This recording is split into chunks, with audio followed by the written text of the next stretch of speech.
کہ ہر شخص کی تقدیر پہلے سے لکھی ہوئی ہوتی ہے، وہ مجبور محض ہوتا ہے. کیوں یہ عقیدہ تھا وہاں تو شہنشاہیت چلی آ رہی تھی صدیوں سے. تو شہنشاہیت کے اندر تو یہی ایک عقیدہ ہے جو پنپ سکتا ہے، اور ان عقائد کو جزو ایمان بنا دیا جاتا تھا. برامکا نے یہ عقیدہ وضع کیا، عقیدہ ہی نہیں وضع کیا. یہ عجیب اتفاق ہے کہ آج غالباً شعبان کی شاید پہلی ہو گئی ہے یا آج رات کو ہو جائے گا، چاند نظر آ گیا تو شعبان، اس کو شب برات بھی کہتے ہیں نا آپ. شب برات ہے نا یہ لفظ، برات کے معنی قسمت ہوتی ہے نا.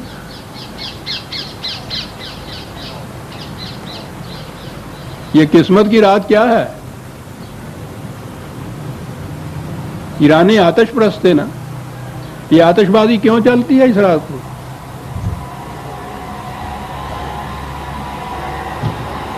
ابھی سے یہ بات شروع ہو جائیں گے شب برات کی فضیلتیں، اور اس میں بتایا یہ جائے گا کہ اس رات کو آئندہ سال جو کچھ کسی فرد کے ساتھ ہونا ہوتا ہے وہ سارے کا سارا وہ لکھا ہوا ہوتا ہے. وہ ایک خدا کے پاس کتاب ہے، اس کتاب میں لکھا ہوتا ہے. پہلی تو چیز یہ ہے کہ پہلے سے لوگوں کے پیدا ہونے سے پہلے سے یہ سب کچھ اس کتاب میں لکھا ہوا ہے. اور پھر جس طرح سے سال کا بجٹ بنتا ہے نا، یہ جو شعبان کی رات ہے 14 تاریخ کی، اس رات کو پھر ایک ایک فرد کا الگ الگ، وہ فرد ہی اس کو کہیے، ہمارے ہاں بھی فرد ہی کہتے ہیں اس کو، اس کا الگ الگ حساب الگ کر کے رکھ دیا جاتا ہے. وہ مشہور ہے نا کہ وہ بہت بڑا درخت ہے، اس درخت کے نیچے یہ تقدیر کا فرشتہ تھال لے کے کھڑا ہوتا ہے. جس نے اگلے سال مر جانا ہوتا ہے اس کا پتا اوپر سے گر جاتا ہے، اس تھال کے نیچے آ جاتا ہے. اس قسم کی چیزیں، یعنی یہی عقیدہ جو ہے انسان کے مجبور ہونے کا، تقدیر کا عقیدہ، یہ مجوسیوں کے مذہب کا جز تھا، بنیاد تھی. اور یہ انہوں نے برامکا میں خاص طور پر آ کر اس کو عام کیا یہاں. اور یہ نوروز ان کے ہاں کا جو تھا عیسائیوں کی، ایرانیوں کا، وہ آپ کے ہاں کی، وہ اب بھی وہ یہ عید نہیں مناتے ہیں، نوروز مناتے ہیں. انہوں نے یہاں نوروز کا بھی ایجاد کیا. اور یہ خاص طور پہ یہ شب برات جسے کہتے ہیں، یہ تو ان کے ہاں کا ایک بنیاد تھی عقیدے کی. برات قسمت، تقدیر، نصیبہ. برات عاشقاں بر شاخ آہو اس کو کہتے ہیں. دیکھا ہمارے ہاں شاعری میں بھی یہ چیز آتی. اور عجیب چیز ہے، میں تو سمجھتا ہوں کہ دور تک بات چلی جائے گی. یہ لفظ جو ہم بارات کہتے ہیں یہ بھی برات ہی ہے. تو وہ چونکہ عقیدہ یہ ہے کہ رشتہ کیتے کیتا ہی تیدہ، وہ کہندی ہے یہ ਸੰਜੋਗਾਂ ਦੀ ਗੱਲ ਹੈਗੀ ਆ, ਜਿੱਥੇ ਲਿਖਿਆ ਹੋਇਆ ਉੱਥੇ ਹੀ ਹੋਣਾ ਹੈਗਾ, ਸਾਡਾ ਕੀ ਵਾਸਤਾ. ਉਹ ਚੂੰਕਿ ਜਿੱਥੇ ਲਿਖਿਆ ਹੈ ਹੁੰਦਾ ਹੈ ਉੱਥੇ ਹੁੰਦਾ ਨਾ ਇਹ ਰਿਸ਼ਤਾ, ਤੇ ਉਹਨੂੰ ਕਹਿੰਦੇ ਹੀ ਬਰਾਤ ਹੈਗੇ ਨੇ. ਉਹ ਜੇ ਲੜਕੀ ਨੂੰ ਲੈਣ ਆਉਂਦੇ ਨੇ, کسی کو پتہ نہیں کہ یہ الفاظ ہم کیوں استعمال کر رہے ہیں. جتھے برات، قسمت، سنجوگ، نصیبہ، یہ الفاظ ہمارے گھروں میں بولے جاتے ہیں لڑکیوں کی شادیوں کے متعلق. برات، شب برات، یہ عجیب چیز ہے کہ اور جو تہوار ہمارے ہاں ہیں ان کے لیے کوئی نہ کوئی وجہ تسمیہ وغیرہ بتا دیتے ہیں کہ اس میں یہ ہوا، اس میں یہ ہوا. یہ جو شب برات ہے نا، اس کے متعلق کچھ نہیں بتایا جاتا کہ بھئی یہ کیوں اس طرح سے یہ منائی جاتی ہے. وہ یہ ہے کہ وہ اس رات کو ہر فرد کے جو نصیبے اور مقدر اور قسمت ہیں متعین ہوئے وہ الگ لکھے جاتے ہیں. ساری رات نفل پڑھنا چاہیے، یہ کچھ کرنا چاہیے. یہ شب برات ہے آپ کے. تو یہ عقیدہ جو ہے نا کہ یہ پہلے سے سب کچھ لکھا ہوا ہے، اس لیے کسی کے لیے یہ جائز ہی نہیں کہ اس کے خلاف حرف شکایت زبان پر لائے. تو کیا ہوا تو سارا کچھ استبداد اس ملوکیت کا ہوتا تھا. ظلم، استبداد، سلب، نہب، ایکسپلائٹیشن، ٹیرنی، ہر چیز ہوتی تھی، زبان پہ نہیں لا سکتے، یہ بیچارے تو کچھ نہیں کر سکتے، یہ تو سارا کچھ خدا نے پہلے سے لکھا ہوا وہ ہو رہا ہے، یہ تو بیچارے مفت میں بدنام ہو رہے ہیں، انہیں کیا کہتے ہو؟ اور فرمایا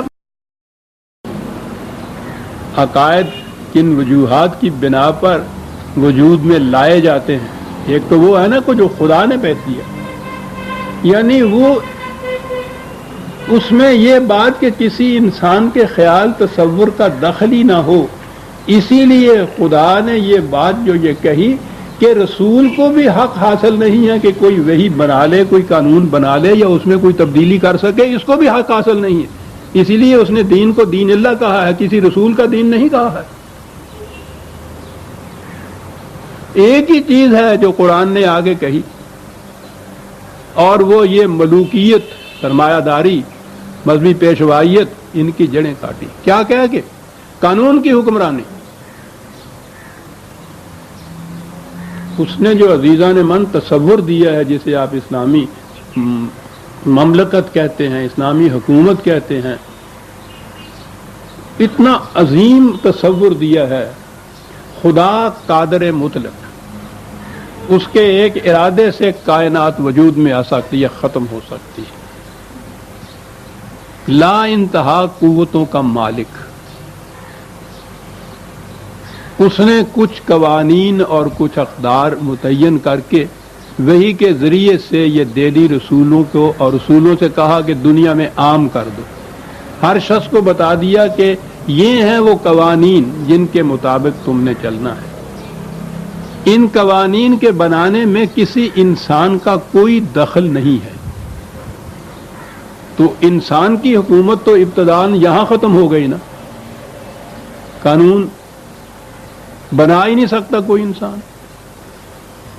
اقتدار ختم ہو گیا، فرد نہیں بنا سکتا، افراد کا گروہ نہیں بنا سکتا۔ جمہوریت باطل ہے قرآن کی روح سے، جس جمہوریت کو اختیار ہو قانون بنانے کا، وہ فرد ہو، وہ جمہوریت ہو، پوری نوع انسانی بھی کیوں نہ ہو، قانون بنانے کا اختیار کسی کو نہیں ہے۔ اقتدار تو ختم کر دیا انسانوں کا، رسول کو بھی اختیار نہیں ہے۔ ما کان لبشر ان یؤتیہ اللہ الکتاب والحکم والنبوۃ ثم یقول للناس کونوا عبادا لی من دون اللہ۔ کسی انسان کو اس کا حق حاصل نہیں ہے، وہ لیجسلیچر کے لیے سے حکومت کرے، ایگزیکٹو کے ذریعے سے حکومت کرے، نبی کو بھی اس کا حق حاصل نہیں ہے کہ وہ کسی انسان سے کہے کہ تم خدا کے قوانین نہیں میرے احکام کی تابع داری کرو۔ پوچھتے ہیں اسلامی حکومت کہتے کس کو ہے؟ یہ منفرد کس طرح سے ہے دنیا کے باقی تمام نظام ہائے حکومت سے؟ دنیا کے کسی نظام میں یہ بات نہیں ہے۔ کوئی بھی نظام لے لیجیے، بہترین نظام آپ جمہوریت کا لا رہے ہیں نا، وہ کیا ہے؟ فرد کی ڈکٹیٹرشپ نہیں ہے، ایک گروپ کی ڈکٹیٹرشپ ہے۔ ایک ممبر زیادہ ادھر آ جائے، 51 کا 49 جو ہے ان کے اوپر ڈکٹیٹوریل پاور ایکسرسائز کرتا ہے وہ گروپ، اور وہ فرد ہو یا گروپ ہو، جہاں آپ قانون سازی اختیار آپ نے انسانوں کو دیا، ڈکٹیٹرشپ قائم ہوگی۔ بنیاد یہ ہے۔ اب اگلی چیز ہے اور منفرد،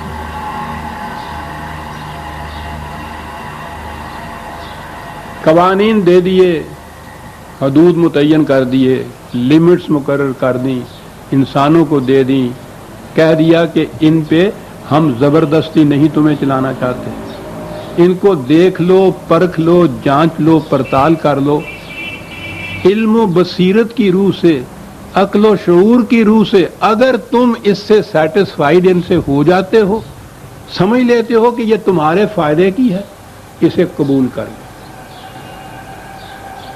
نہیں سمجھتے انکار۔ کسی قسم کی کوئی سزا نہیں ہے تمہارے خلاف، اوپن ہے، نہیں جی چاہتا نا تو اس راستے پہ نہیں جانا چاہتے، ادھر جانا چاہتے چلے جاؤ، سمجھ یہ لو کہ یہ راستہ پہنچائے گا فلاں جگہ، لیکن تمہارا اختیار ہے، جاؤ۔ اور اگر یہ سمجھ سوچنے کے بعد تم نے ان کو مان لیا تو پہلا اطمینان تو یہ ہو گیا کہ اب کسی انسان کا کوئی اختیار، ارادہ، قوت جو ہے وہ میرے اوپر نافذ نہیں ہو سکتی، اطاعت میں نے ان کی کرنی۔ کتنا امن ہو گیا اس سے۔ اسی لیے ان کو مومن کہتے ہیں، جس کو امن نصیب ہو اور جو دوسروں کو امن دینے والا ہو۔ کتنا امن ہے یہ کہ یہ ہیں کچھ لاز، کچھ حدود، کچھ لمیٹیشنز، کچھ پابندیاں جنہیں میں نے خود قبول کیا ہے، اور یہی پابندیاں ہوں گی، ان میں کوئی تبدیلی نہیں کر سکے گا، کوئی اضافہ نہیں کر سکے گا، کوئی منسوخ نہیں کر سکے گا۔ ہوا کہ صاحب خدا تو قادر مطلق ہے نا۔ کہا کہ ہم تمہیں اطمینان دلاتے ہیں کہ ہم بھی انہیں تبدیل نہیں کریں گے، لا مبدل لکلمات اللہ۔ اللہ اکبر، اللہ۔ ہم بھی تبدیل نہیں کریں گے، لا یخلف المیعاد، ہم بھی اخلاف نہیں کریں گے۔ قادر مطلق، جس کے اقتدار کی، اس کی قوت کی انتہا کوئی نہیں ہے، وہ یہ کہتا ہے کہ یہ دے دیے ہیں ہم نے، اختیار دیا ہے، جی چاہے مان لو، جی چاہے چھوڑ دو۔ مان لیا ہے تو پھر اطمینان رکھو کہ ان میں اور یہ انسان تو ایک طرف رہے، ہم بھی ان میں تبدیلی نہیں کریں گے۔ تو تمہارے ہاں یہ خیال پیدا ہو سکتا ہے کہ ہم یہ کرتے چلے آ رہے ہیں، ایک نبی کے بعد دوسرا نبی آ جاتا تھا، اس نبی کی وساطت سے ہم کچھ قانون یا شریعتیں دے دیتے تھے جو پہلے سے کچھ مختلف ہوتی تھی۔ تو ذہن میں آ سکتا ہے کہ صاحب وہ تو سلسلہ ہے، اس کے ذریعے تو خدا سے کہا جا سکتا تھا نا کہ آپ کر سکتے تھے، آپ اس کے ذریعے سے کریں گے۔ کہا کہ ہم تمہیں یقین دلاتے ہیں کہ نبوت کا سلسلہ بھی ہم نے ختم کر دیا۔ پوچھتے ہیں اسلامی حکومت کسے کہتے ہیں؟ اب باقی کون سی چیز رہ گئی جس کا کچھ تھوڑا سا بھی کھٹکا ذہن میں ہو کہ شاید اس میں تبدیلی پیدا ہو؟ یہ دین جو دیا ہے، اس دین کے اندر یہ تصور آنا کہ انسان مجبور محض ہے، یہ سارا کچھ پہلے سے لکھ لکھا دیا ہوا ہے اس قادر مطلق نے، اس میں تو دوسرا کوئی اور طرف رہا، خود انسان بھی اپنی قسمت میں کوئی تبدیلی نہیں پیدا کر سکتا، یعنی اتنا اس کے خلاف ڈائمیٹریکلی اپوزٹ، یکسر ایک دوسرا دین، ایک دوسرا عقیدہ، بنیادی عقیدہ مختلف، وہ آزادی بے انتہا، یہ مجبوری محض۔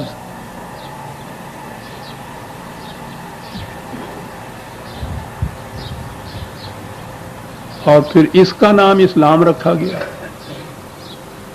ملوکیت کو یہی سوٹ کرتا تھا اسلام۔